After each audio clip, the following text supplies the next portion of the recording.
What's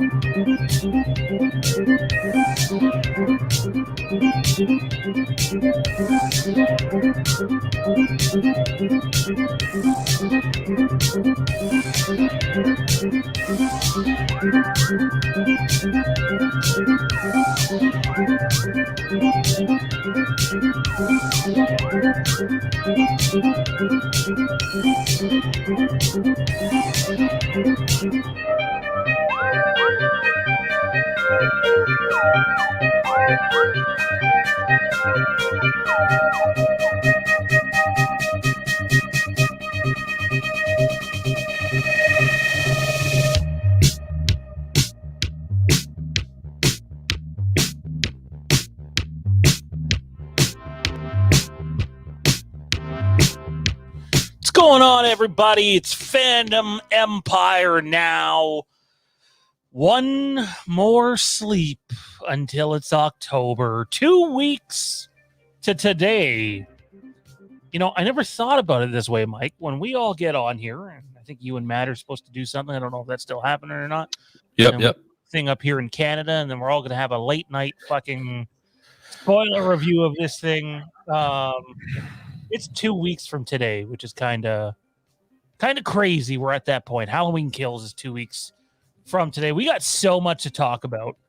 The Halloween Kills behind the scenes thing, which I thought we would probably do Tuesday, because I thought this thing was dropping tomorrow and not today. So that maybe that means something else tomorrow. I know there's still a clip we're waiting on.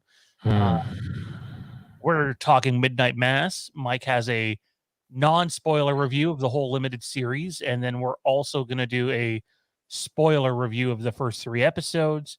There's Friday the 13th news, pretty big stuff as well. There's Scream news. There's Venom reactions, and then there's also the Jason Blum interview on Halloween Kills, which we have a take on or two. Crazy news day out of nowhere, man. I think we started this morning with like, what are we going to do today to really need to plan anything?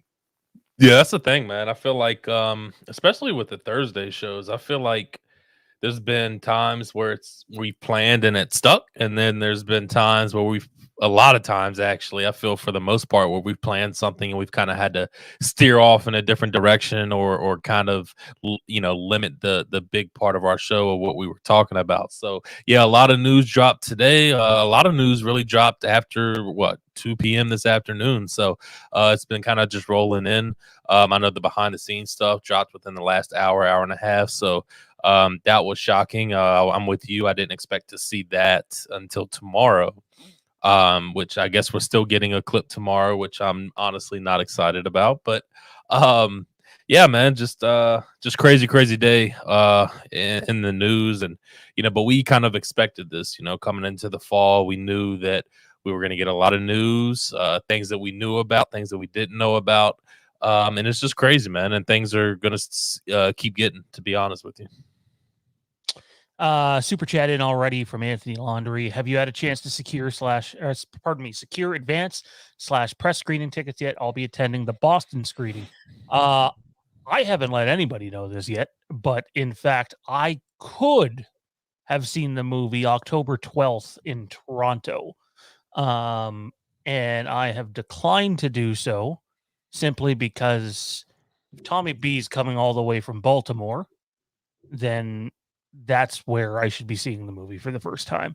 I remember we had a big event for Star Wars Solo back on our other channel, and the same guy who would have allowed me essentially to take his spot at the press screening had taken one of our other co-hosts to see Solo, but so many people had come up from the States for that movie to see it opening night that it was kind of like, oh, so 2 of the 8 people are going to go see it 2 days before when we were all supposed to see it. I get like press screening sort of thing, advance tickets, that sort of thing in Canada is not a big deal. It's not like there's a bunch of press there or anything. It's half a dozen to a dozen people in a small movie theater in downtown Toronto, usually Yonge and Dundas area. And that's it. Like, why would you want to ruin, like, to me, the first time you see this movie should be with a live audience. That's what they've been, or at least that's what they were preaching for the longest time. We'll get into that in a bit, though. So yeah, we are seeing it October 14th, though. I see a lot of people saying October 15th, but I believe myself, Tommy B, Kieran, Johnny, Mike, Matt, Toronto Freddy, and a bunch of others will all see it October 14th, and we will be live probably around 11 o'clock Eastern time that night or so with a spoiler review, and it'll just be crazy. It's going to be a good night. Craziest 2 weeks away. The news day today has been crazy. Yeah, it really has. It's been nuts. Honestly, I haven't even had a chance to read up on everything. I've quick bullets here and there, especially with the Friday the 13th thing. I saw the quick headline on that. Never really dove into that, but I mean, I guess that's pretty simple as far as what's going on with that. Okay, so I already see this talk starting in the chat. So we don't really have we have a show plan in terms of what we're going to talk about tonight, but we don't have an order. And since this is coming up first, came up from Entertainment TV, you know why Jason Blum put Kills on Peacock, because of Freaky box office fail, but he should know Halloween is way more bigger than Freaky. He does. And then Tommy Bradshaw, our boy Tommy B. Is that actually Tommy B, or is this a fake Tommy B? Can someone tell? Is someone looking at it? It's actually Tommy B. Okay. It doesn't show me on StreamYard. So okay. Let's dive into this, Mike. I read the interview after you had sent me the link earlier today. And then I proceeded to send our Patreon VIP chat to those that are in the Fandom Addicts tier. We have sort of an exclusive fan club chat that we talk in every day. I literally sent them, or one of them had posted the link, and then I responded to it with bullshit, basically. And look, is there some truth to what he is saying? Sure, absolutely. I'm sure there's quite a bit of truth to what he's saying, but he's also leaving out a massive chunk of the real problem here. And I already see. Go ahead, Mike. You wanted to. I was just gonna. I was just want to say, do you want to go ahead and just kind of recap what they said? I know that you had a chance to kind of read it before I did. So, in a nutshell, he said that he made the decision to. He went to Universal and sat down with David Gordon Green, Jamie Lee Curtis, and they wanted to put it on Peacock as well because of a distribution issue with Freaky. Yeah. The year before, in the when nothing was open and limitations were way low. Look, I'm not trying to say he's full of shit, but he's full of shit. And I don't want to hey, I'm just a guy just outside of Toronto, Ontario, Canada. Mike is far more established in the entertainment industry than I am, in my opinion, anyway. By the way, we've got a couple of great articles over at Collider, and I'm going to reference Collider here for a second. And if Mike doesn't want to touch any of this, I totally understand. No, I'll let you go ahead. I don't mind touching on it. Collider, and I know this guy's not very some people have it out for this guy, and I understand because he can be a bit of an ass sometimes, but Collider is on the map because of John Campia. That is who put Collider on the map. Yeah, I know Mark Fernandez used to own it. But John Campia, like him or not like him, he put Collider on the map. Christian Harloff put Collider on the map. Longtime writer, and I believe he's still there, Stephen Weintraub, known as Frosty, and Perry Nemiroff. All those individuals put Collider on the map, but it was really Campia. It was Campia's baby, same with AMC Movie Talk back in the day. And even Campia is saying he's full of shit. At the end of the day, may he have suggested it at some point? That is possible. But to use Freaky as your example is like me saying, hey, Freddie, or not Freddie, pardon me. Hey, Mike, have you ever heard of Star Wars? And I don't know if Mike has seen much Star Wars, but he's heard of it. And then if I go, hey Mike, have you ever heard of telos? You have no idea what telos is, right? Well, I don't. 90% of people have no idea what the fuck telos is. Well, 90% of people have no idea what the fuck freaky is. I know Vince Vaughn was in. I believe Vince Vaughn was in it. It's just Yeah, I'm not terrible sure. comparison. I mean, I don't know what it is, to be honest with you. And then he goes back and says the following day, pardon me, not the following day. He goes back and says, for next year, Halloween Ends, they don't want to do it that way. They want it to be strictly in theaters, but there's a pandemic and they can't predict what's going to happen. Look, I'm not saying what he said is untrue, because I think there's parts of it that are true, but to leave out the whole we're pushing Peacock here and NBC Universal side of things, and trust me, it wasn't just like Jamie Lee Curtis wasn't like, oh yeah, totally cool. Let's not talk about the fact that I need to be reimbursed with the amount of money that I'm going to lose by this going there. All that stuff was figured out. There's way, way, way more to it. So I mean, I can tell you, at least I've seen interviews with Nick Castle and James Jude Courtney recently at conventions, and yes, it's on Peacock, and they talk about this film coming and being on Peacock. But they are strongly and hardly still pushing for people to go and see it in theaters in the nicest way possible, whatever way that they can, but they make it known that this film needs to be seen in a theater. And to be honest, I mean, I trust them. We've already got into the whole Peacock conversation, so I'm not diving into that again, but I trust, and look, Jamie Lee Curtis even said this movie deserves to be seen in a theater. And I know she has strong views, and rightfully so. I got strong views of everything going on, the pandemic, and I respect everything and everybody's opinion. But we're hearing a lot of people saying that this film needs to be seen in a theater, and that's just the way it is. So I'm with you, Sean. I know how this interview comes off as, and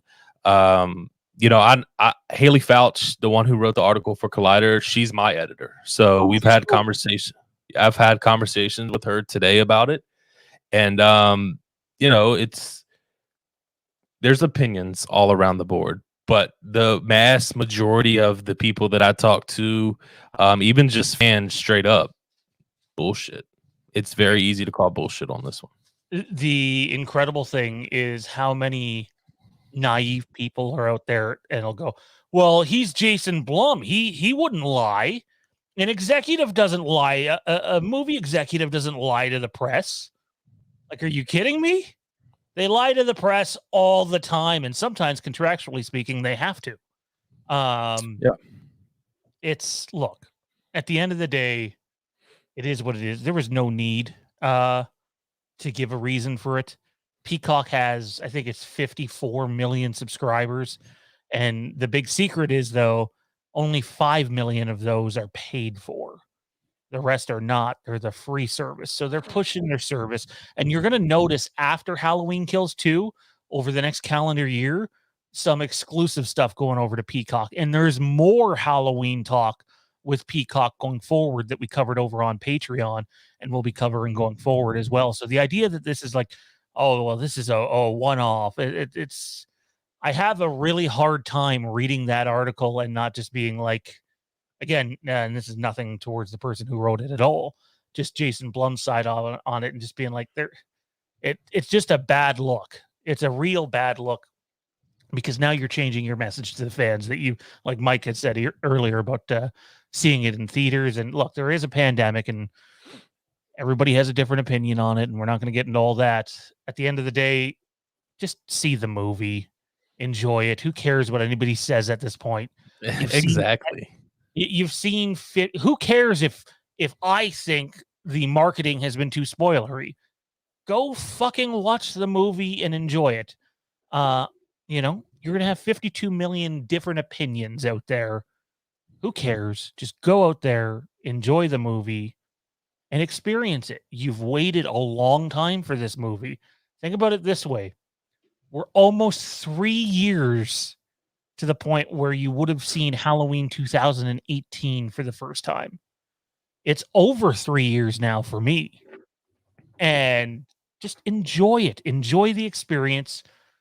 Tell us how you feel about the movie afterwards.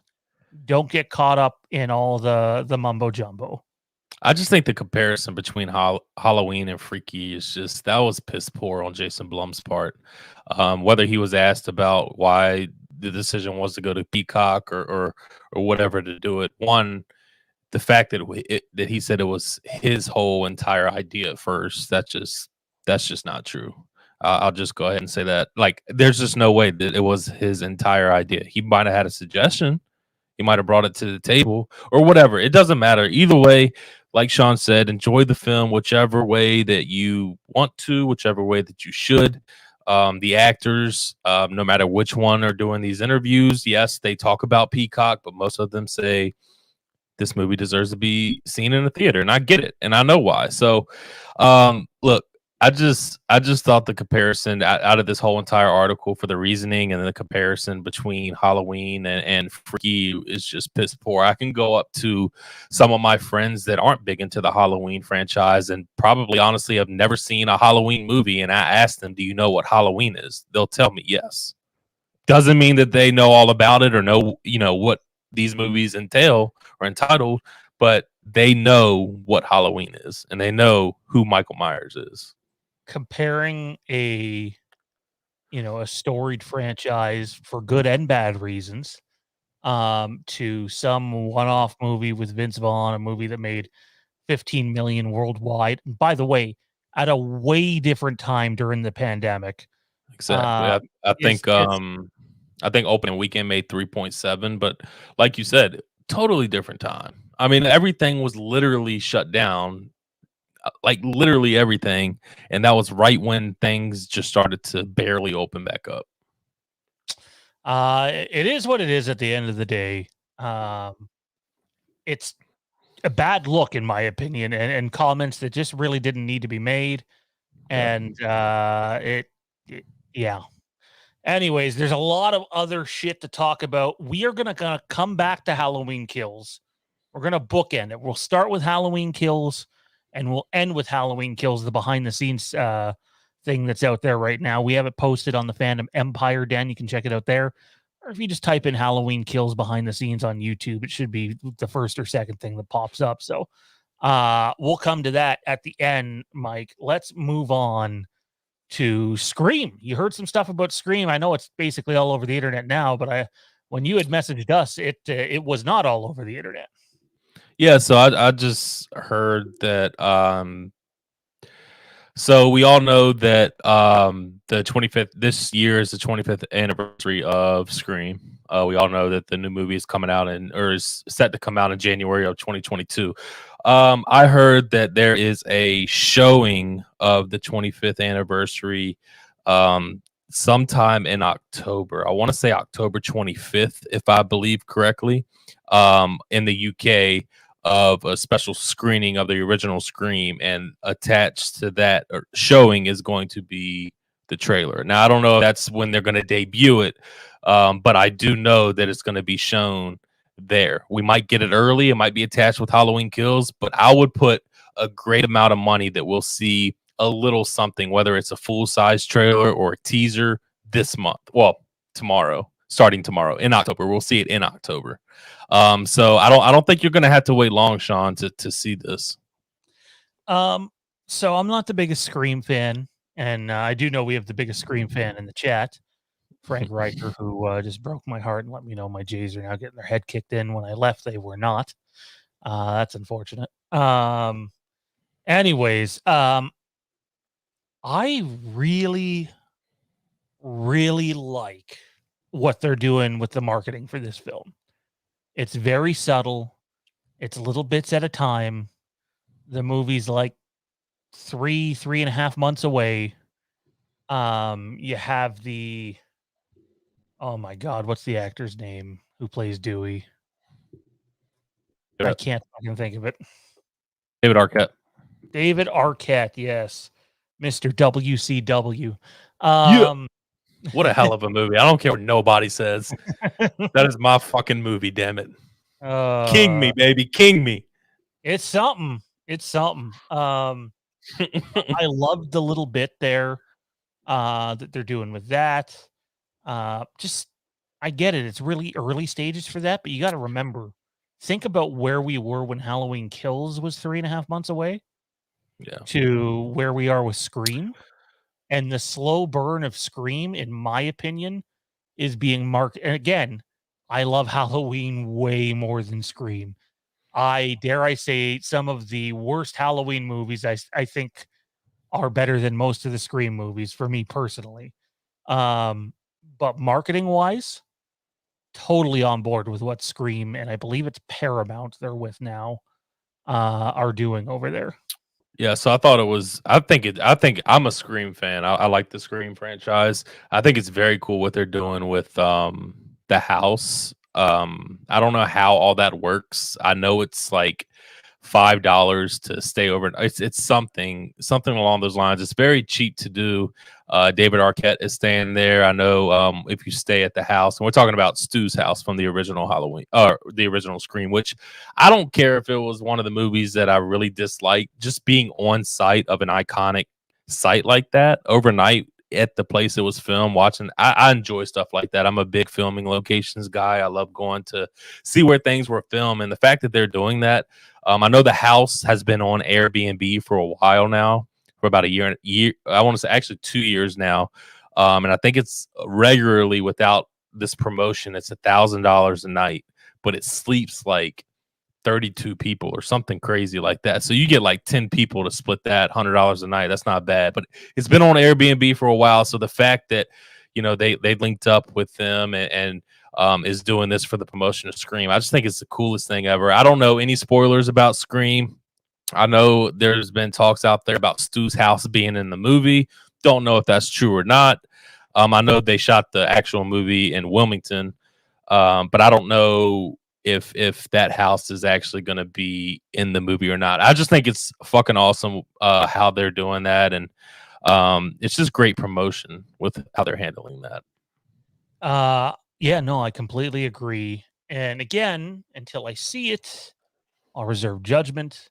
I've heard there's a pretty big tone shift in this movie. And then obviously we had the big scoop that we ran over on Inside Fandom this week. Check it out if you're a big time Scream fan that can't wait for the movie. But if you want to avoid spoilers, maybe don't check it out. That's sort of what Inside Fandom is. All right, let's switch gears here. Dude, the Friday the 13th legal battle is really starting to clear up. Doesn't mean that we're near the finish line yet. There's some last hurdles to be overcome. However, we're at a point where you could legitimately see a year from now, a studio coming in and pitching their idea and getting this movie off the ground, and us possibly seeing a Friday the 13th movie by late 2023, 2024 at the latest. I think we're at that point. And again, I think this is excellent because it's been way overdue, and doesn't mean that it couldn't get caught up in further legal litigation. However, I think at the end of the day, we are nearing the finish line on this. We said as much a few months back. Not that we had like the inside scoop or anything. There was a few places saying that there was starting to be some progress being made here. And I'm telling you, some people might not like the idea of it. I fully expect Blumhouse to make a pitch for this. That doesn't mean, start planning Michael versus Jason. I don't think that's in the cards. I don't think that's ever going to happen. But I do think Blumhouse really wants to make Friday the 13th. Yeah, huge step in the right direction, first and foremost. It feels like this legal battle has been going on for forever now, and that's really because it has. So the fact that the legal battle is over as far as this part, like Sean said, it could be caught up more with appeals or however much, depending on the pitch and things like that and what they exactly want to do and how all that legal stuff works. So but this is a huge step in the right direction, and that's what all Friday the 13th fans want. For me personally, I was a huge fan of the remake It's very high up on my list. And to any Friday fans out there, I hate to disappoint you, but I just wasn't a huge fan of the franchise. Um, Maybe from the originals, out of all of the movies, there's about 4 films that I really enjoyed. So, um, yeah, man, it's exciting. It's good for horror. It's, we got all of the rest of the slashers kind of coming back to life. You brought Candyman back. Halloween is doing its thing. If we can get Jason up in there, man, that'd be awesome. We got it a couple, Pennywise a couple years ago. Um, don't know what's going on with Friday or Nightmare on Elm Street. Maybe that'll be making its way up. Haven't heard anything on that, but you never know. So Scream coming, like I said. So yeah, man, they're making a comeback, and I hope whatever goes, it comes to fruition with it. I hope it's done right. I hope it's done good. Like I said, I really enjoyed the remake.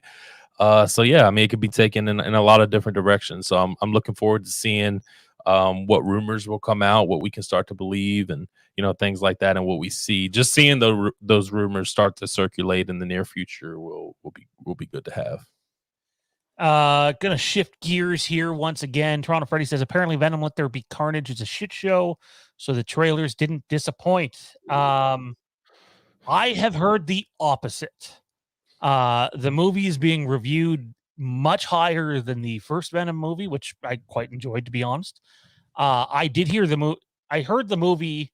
If you're expecting like MCU style movie, you're going to be sorely disappointed. And that the movie is quite messy, but still done in an entertaining way. I have heard cartoony attached to Woody Harrelson in the movie, who's playing Carnage. We'll have to see and wait and see what happens. However, the box office is even trending well. Its projections for this weekend are really well. So we'll have to see how it turns out. I don't have super high expectations for the film myself.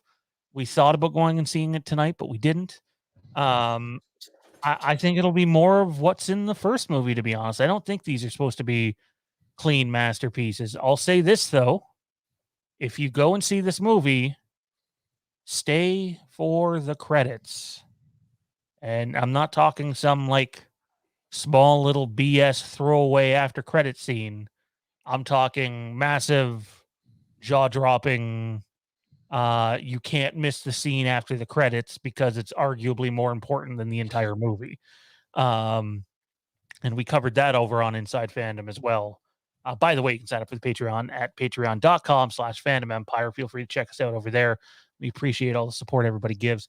Mike, any thoughts on Venom 2? And have you heard anything about the after credit scene without spoiling it? No, I did hear. So I'll start off by saying I'm not the biggest Venom guy. Honestly, I don't remember much of what happened in the first film.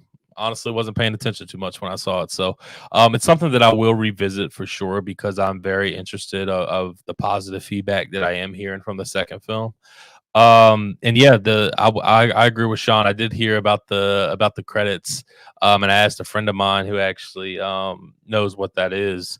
I was like, so you're telling me it's definitely worth staying after the credits? Like, you're gonna get more than just a Michael breathing after the credits? Like, he's like, oh yeah, it's definitely worth you pretty much you have to stay for after the credits. And he said that even made the movie, that scene after the credits made the movie 10 times better. So I know the after credit scene. I'm assuming. Do you know what it actually is or no? I didn't ask.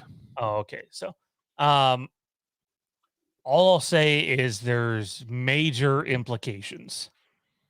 And you want to see it again. It's not like, oh, hey, it's a funny bit with, Venom and Eddie going through a Burger King drive-through and he eats the server or something. It's nothing like that at all. It's super important. And it's going to be all over the internet. In fact, I'm pretty sure I already seen it earlier today on Twitter. So, yeah, be on the lookout for that. Again, we're going to get back to Halloween Kills here in a few, but Mike, I feel like we have to talk about this. I'm excited to talk about this. I'm going to let you hit lead off here and keep spoilers out of the chat, please. Mike is going to give us his non-spoiler review of Midnight Madness, and then, Midnight Mass, and then we are going to talk about Midnight Mass in spoiler in a spoiler discussion, but just the first 3 episodes because that's all I've seen to this point. So So it might I'm take pretty I'm pretty trash about giving non-spoiler reviews, so I'm not gonna keep it too long. But so there had been a lot of talks going into Midnight Mass about how well that this was, how well this series was, how well it was made. And I had my high expectations because of Mike Flanagan, huge fan of Mike Flanagan overall.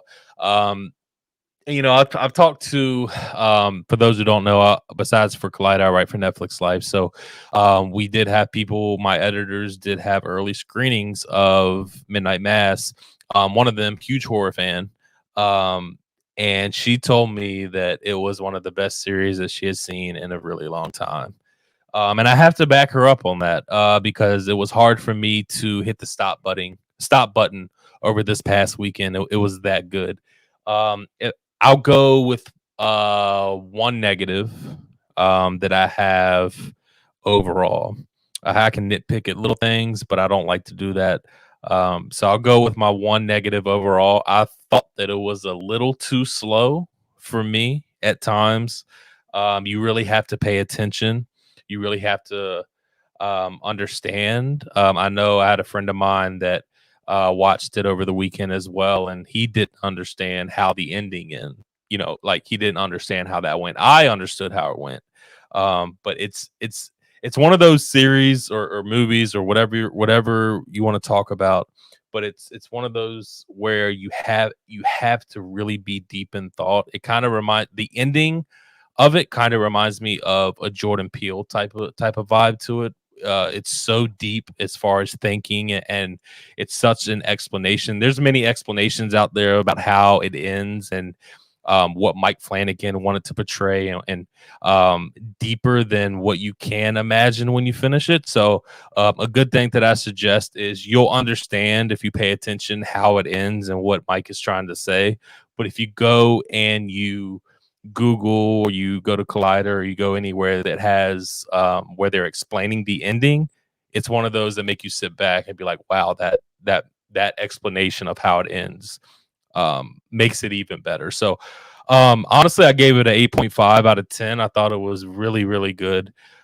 Just the slowness for me was a little too much. Like the first few episodes were really slow. To be honest, it's 7 episodes, and I thought it was pretty slow through the fourth, to be honest with you. It has each episode kind of has its spikes, but they make you go, oh wow, okay. But it was pretty slow for me to start off. It didn't really pick up until those final 3 episodes, maybe even final 2 episodes, to be honest with you. But it's something that I'll go back and revisit because it's one of those shows, just like a lot of shows, limited series or not, that you have to go back and watch a couple times because there are things that you will pick up on that second or third watch that you didn't pick up on the first watch. But 8.5 out of 10, I could go 9, to be honest with you, and I'm fine with that. I thought it was very, very good for Netflix. I didn't expect anything less, like I said, from Mike Flanagan. I thought the cast was outstanding. Very, very, everybody really impressed me as far as whoever the casting director was for this did absolutely phenomenal because everybody impressed me on the cast. Like there wasn't one where I was like, oh, this person. Now there were people that that I was highly frustrated with because I mean, right off the bat, Keen, Sister Keen, fucking hated her, right? I just really wanted to that's her job, right? Like so, like she fit it. Yeah, she fit exactly what she needed to be. I mean, she's one of those characters that you hate, and you know that going into the series, and if you walk out of that series not hating her, there's a problem with is how she portrayed that character. But she did it to a perfection because I did not like her at all. And the way it ends, just watch it. Yeah, I'm done 3 episodes of it, and I love the suspense. The visuals are amazing. I love the way Flanagan shoots the movie. Or the cinematographer, still Flanagan direction. It's my type of thing. It's slow burn. It feels at times a little like Seven, which is hilarious because there's a 7 poster prominently in the There series. is. There is. It feels a little bit like The Shining at times. Yep, And it it feels does. a It does. lot like Doctor Sleep. And why is that? Because Flanagan did both. Yep. I could understand why some people might get a couple episodes into this and be turned off by the subject material. Everybody has their own personal beliefs. I would just say this: there's a little more to it than that. Yep. And you want to just, if you love slow burns, if you love this is a limited series, but like Mike was saying, something with rewatch value, something Oh that yeah. makes you think. I think it's been amazing so far.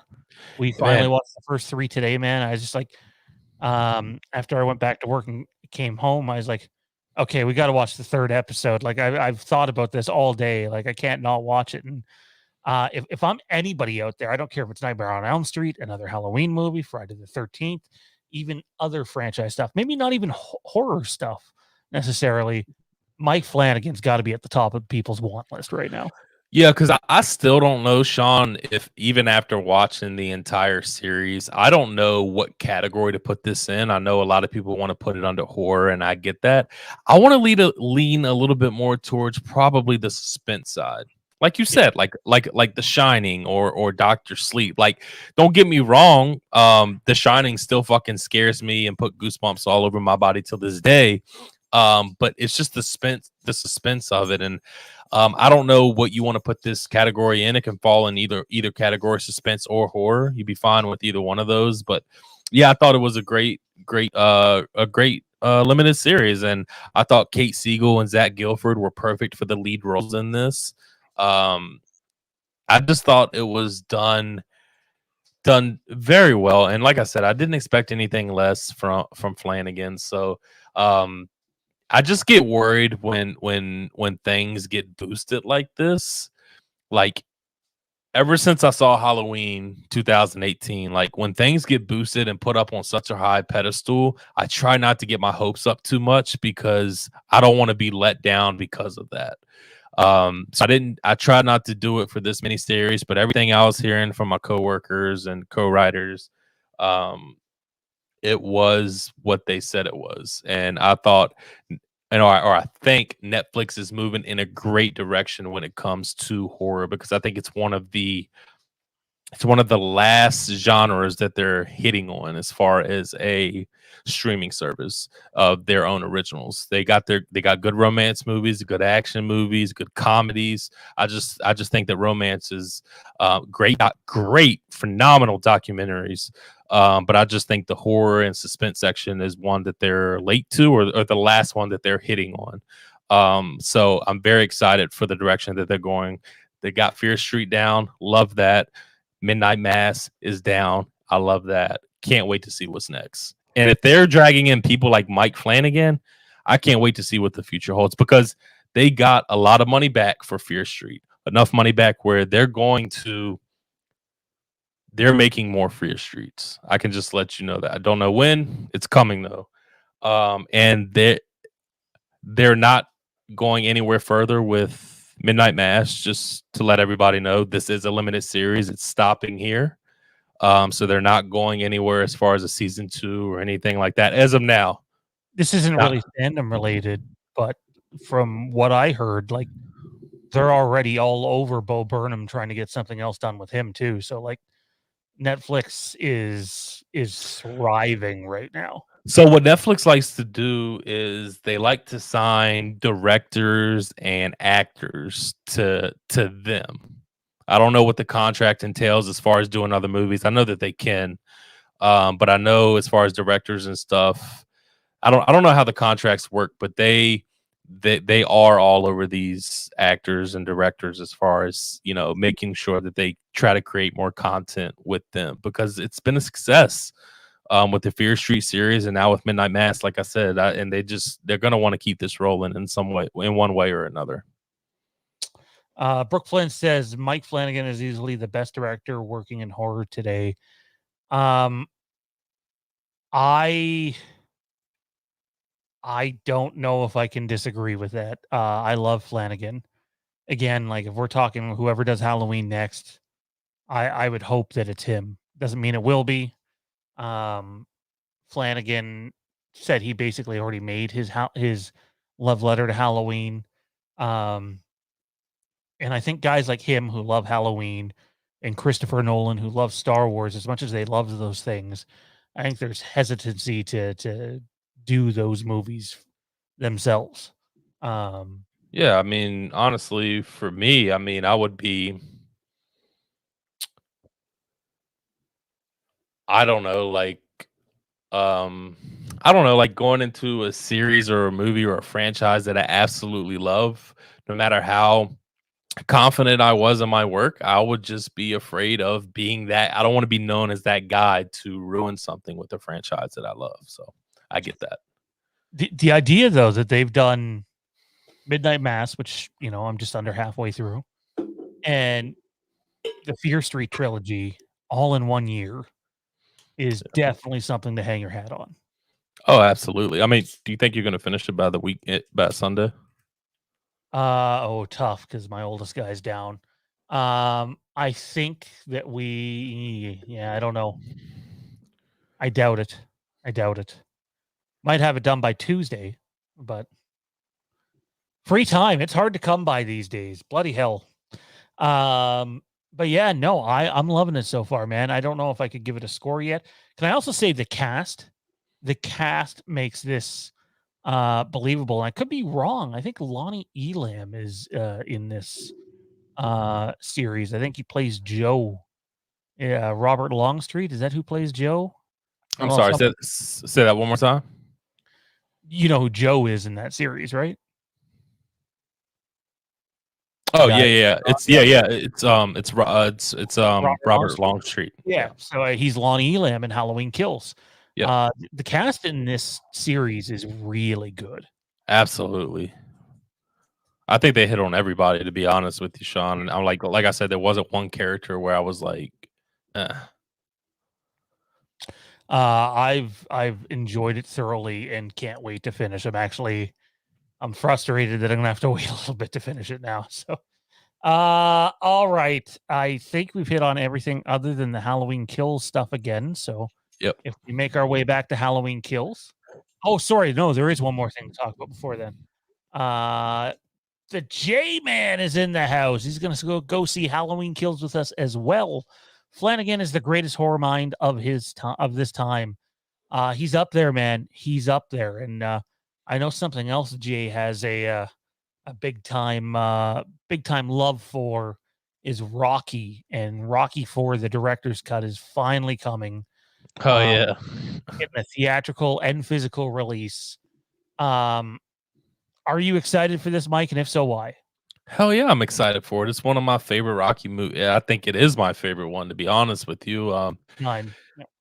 Yeah, so I mean, I know, I don't know. It's just been talked about for a while. They've been teasing it for a while. Sylvester Stallone has been teasing it for a while. I'm just very excited to see what's coming. I know they have a lot of stuff in the works. I want to say they have an extra 40-minute Sylvester Stallone fight scene or something like that, something along those lines.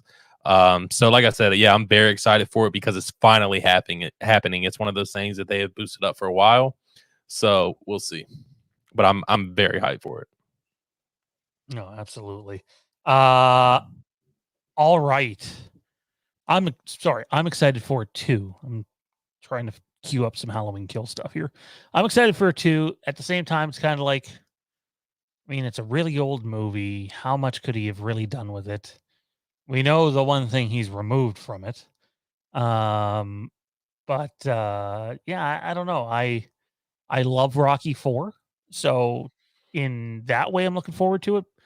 But at the same time, I feel like there's some people treating this as if it's like a brand new movie, and it isn't. Unless, I mean, they really hacked it to shit, and it's gonna feel a whole lot different. Then that would be a curious take on it. But we'll have to wait and see. By the way, everybody, big shout out to Nick in the chat for letting us know this. There are currently interviews up on YouTube about Halloween Kills with it looks like Kyle Richards. It looks like Dylan Arnold, Danny McBride, Andy Matichuk, Judy Greer, Jamie Lee Curtis, Anthony Michael Hall. There's a bunch of really cool, short, couple-minute interviews with all those Yeah, behind the scenes people right now. I figured they were coming. I saw one earlier today, like around 1 p.m. on a YouTube channel that's not very popular, but somehow they got Jamie for about 4 minutes to answer a couple questions. So, and she was in a back dark ground, red, nice looking outfit. So I had a feeling that she was doing some press. So I kind of had a feeling that we would be getting these interviews in the coming days. To be honest with you, tomorrow, I thought a lot of this was coming tomorrow, which we're still going to get something for sure. But yeah, I'm not surprised that those interviews are up right now. Yeah, I'm not sure what we are getting tomorrow. I just assume that it's a clip. But who knows at this point? Like, it's kind of hard to tell what they're doing with it. Sorry, I'm trying to find the links to them. I was only given a screenshot of them, so. Nick, if you're still listening, do you want to post the links in the chat here? That'd be great. Rampage dives into it here for us. The new behind the scenes video is wild. Pissed I saw a certain thing in there. Yeah, that certain thing is interesting. I think we're gonna not talk about that part. Specifically because I think some of it's being taken out of context. Maybe not though. I thought it was cool. I like behind the scenes stuff. I don't know how I feel about Michael jumping down from the top of the car like that. But I really, really like behind the scenes shit. I'm someone who probably once a year will go back and watch like all the Star Wars behind the scenes stuff because it's just incredible and it really gets you to use your imagination a little bit. And I love behind the scenes stuff, man. So for me, this was cool. I enjoyed this more than most of the marketing. How about you? I did too, man. I love behind the scenes stuff just like you. I love when Blu-rays come out, DVDs come out, and anniversary specials come out because I love getting all that extra stuff. Like I love seeing how stuff like that was made. 2018 really didn't have shit. So hopefully Kills has a lot more when it comes out. So we'll see. We'll see how it goes. But I thought I'm somebody who didn't want who gets pretty upset with spoilers. I'm kind of at the point now where between the TV spots and everything that I've read, like I still don't know what's happening or what's going to happen. So I'm fine 2 weeks away with whatever they show. I'm still not going to know exactly how it ends, and I'm still excited to go see this. So we'll see. I wasn't too upset with it. I'm someone who has known the movie for a long time now.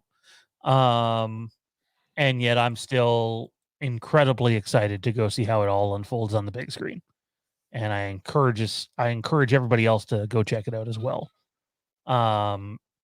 We got about 10 minutes or so, actually less than 10 minutes now for Q&A. So whatever you guys want to talk about, feel free to pop it in the chat now and we will discuss for a few minutes. And if you want to support the channel, you can always send in a super chat or you can check us out on Patreon. That's the number one way to support what we're doing here. I have posted the Patreon link in the chat and there it is right there. I'm stoked for this movie, Mike. I really am. Even though, spoiled or not, by the way, sorry, I want to touch on one thing since they did mention this in the behind the scenes stuff.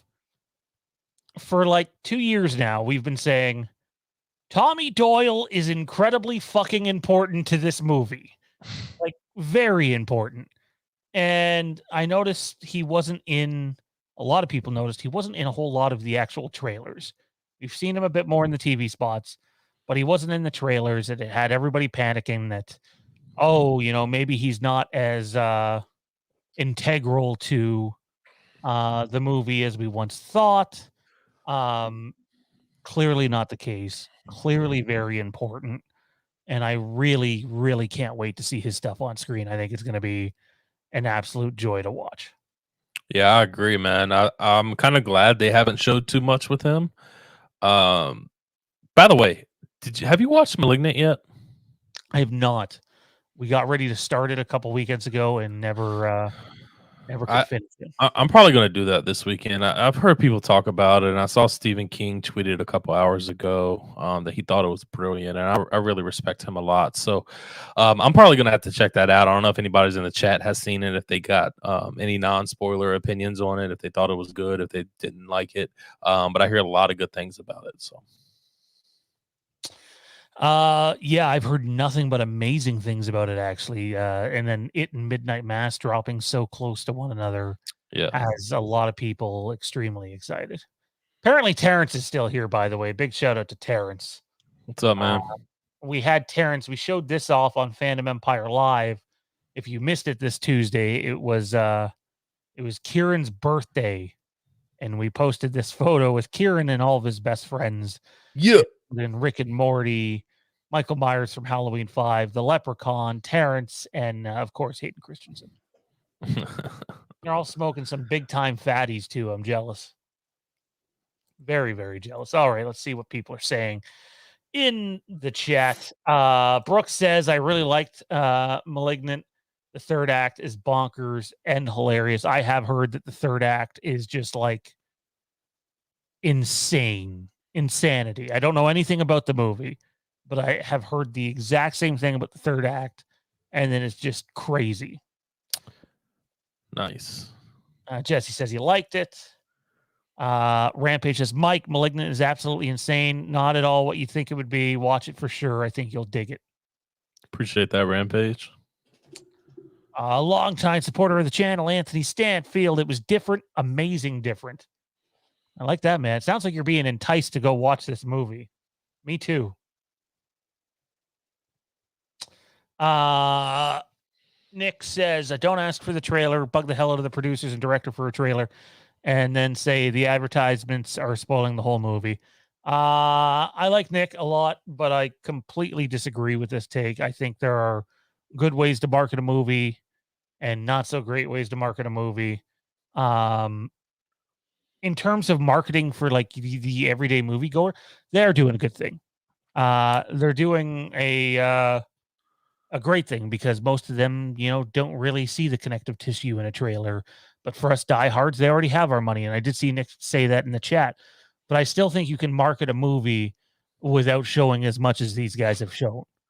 Doesn't Sean, bother me necessarily, but do you think when they start to let these Scream 2022 trailers get released and these teaser videos, do you think they're going to show in those trailers that the franchise is kind of moving in a, I wouldn't say different direction, but they're doing something different? Or do you think they're going to market it as it might be the same old stuff, knowing that we know it's not going to be? That's really hard to tell, man. Specifically, I don't know, specifically because I would argue that the companies that cut the trailers don't necessarily get the tone of movies right in the trailer. That's Like true. I would say that the one thing that hasn't really been noticeable so far is what the actual tone of Halloween Kills is. You see some stuff in the trailer, but you really are missing the driving force and the tone. So I don't know. Do you think that's important in these trailers to have, or do you think? I think it'd be cool if they showed the tone. That way it doesn't get misrepresented. But there's a bunch of movies that get misrepresented. How many horrible movies have amazing trailers? Yeah, and how many great movies have dog shit trailers? That's true. Happens all the time. Yep. Liam says spoilers and trailers have been happening since movies began. Even the original Halloween had trailers with spoilers. It showed nearly the entire chase scene with Laurie. There's a bunch of trailers that are cut differently. If we're talking fan films, let me point out something like Dave McRae did with It's Me, Billy. Look at their first trailer. I thought it was really good and really intriguing, and yet didn't really give too much away. I think there's a good way Yep. to do it and a bad way to do it. And by the way, this Sunday night on Lampkin Lane over on the Patreon, we will be doing a live watch along of the main 2 Halloween trailers for each Halloween movie. So Halloween, Halloween 2, 3, 4, 5, 6, H2O, Resurrection, Zombies movies, and the new movies. We're going to be doing all of that stuff. It's going to be a lot of fun to see some of those old trailers because a trailer today is vastly different than a trailer from yesterday. Hey, make no mistake though, when it comes to marketing, even though we might think they're showing too much, their marketing does work for the everyday moviegoer. Like it or not, it does, and that's what it's about. And I mean, I've mentioned this plenty of times before when we talked about the Kills trailer showing too much. I've talked to my friends, showed my friends the trailer that aren't big Halloween fans, and they think it's just the fucking coolest thing in the world. Not saying that I don't, but me as a Halloween, huge Halloween fan, there are things that I don't want to see in the trailer because I know they're too much. But if I show my friend or for example, I showed my dad the Halloween Kills trailer. He's not big into the Halloween franchise, but he thought it was the fucking gnarliest thing in the fucking world. And he's like, I have to go see that. So they're attracting, like I said, it's very simple. They know no matter how much they show or what they show in these trailers, they're going to get the Halloween franchise fans to go see these films. Their job is to get guys like my dad, people who don't watch, or not big fans, maybe horror fans, but aren't huge into the Halloween franchise. It's their job to get those people to come and see their movie because they already know that the hardcore Halloween fans are going to see the movie. Kenny asks Sean, quick question for you. How different is it? Or it is, I think he means, is it watching a movie on 4K, either a classic one or a newer one versus watching one on Blu-ray? For me, 4K with HDR. I mean, there's a bit of a difference. The qualities, if you have the right setup, if you have the right 4K player, if you have the right 4K TV, it can look stunning. But Blu-ray still nothing to slouch on. Blu-ray still solid. I don't know if the gap is as big as some people try to make it out to be. Yeah, I would tell you Blu-ray's fine. 4K does make a difference. But I've been the happiest since I've upgraded my surround sound. I'm a big sound guy. And not saying that picture doesn't matter because it does, but from Blu-ray to 4K compared to having a surround sound, I would watch a Blu-ray on surround sound over a 4K on regular TV sound all day long. That's just me personally. We'll end with this one, man. Have you heard anything about, I don't know if you're a big Bond guy or not. I'm a huge Bond guy. I love the Daniel Craig movies. Heard from a few people, No Time to Die is just absolutely insane. It's a great send-off for Daniel Craig as James Bond, and that the visuals are just way, way over the top good. I'm so excited to see this new Bond film. Nice, man. I haven't heard anything. I'm not the biggest Bond fan, to be honest with you, but yeah, I haven't heard anything. So it's good that you're hearing good reviews, though, man. That's awesome. Indeed, it is. However, ladies and gentlemen, that is going to do it for Fandom Empire Now. Big thank you to everybody for tuning in tonight. Yes, I know it's only an hour, but we covered a lot in that hour while still involving the chat as much as we can. If you want to check us out, be sure to head on over to Facebook, the Fandom Empire Den, or Halloween Fandom. Instagram and Twitter is at Fandom Empire Now. And the number one way to support us is Patreon, patreon.com/Fandom Empire. Check out, I believe Matt Facci, October 6th, is having himself and James Grimm and Braden Tibbins and the Slaughtered Lamb Movie Podcast guys over on his channel for just an insane Halloween night. Be sure to check that out. That's going to be a bunch of fun. And if you haven't checked it out yet, the Slaughtered Lamb Movie Podcast is doing a bunch of Halloween review stuff. I've checked a couple of them out. It's really cool. 2 weeks away, Mike. 2 weeks. 2 weeks and about an hour from now, we'll be sitting on what might be the craziest stream we've ever done, with all sorts of recency bias in our system for the new Halloween movie. Kind of wild, dude. Where can everybody find you at? Yeah, man, y'all can find me on Twitter at @MichaelBish_. Follow me on Instagram at @mbish_. And find me on Collider, man. I have a lot of stuff coming out. Just had a new article come out. Michael Myers top 10 most brutal kills. So please check that out. Sean, appreciate you sharing that for me. It was pretty cool to see. It was pretty cool to. I'm not on Facebook anymore, but it's pretty cool to know that you said you saw that floating around. So yeah, no, for sure. Absolutely. All right, ladies and gentlemen, that is going to do it. Sunday night, Lampkin Lane, and no IPC tomorrow, I believe. They have backed their show up a week. So Sunday night, Lampkin Lane, Tuesday, Fandom Empire Live. Bunch of good shit coming your way here on the channel. Thanks for the support. Have a great fucking weekend, and we'll see you next time.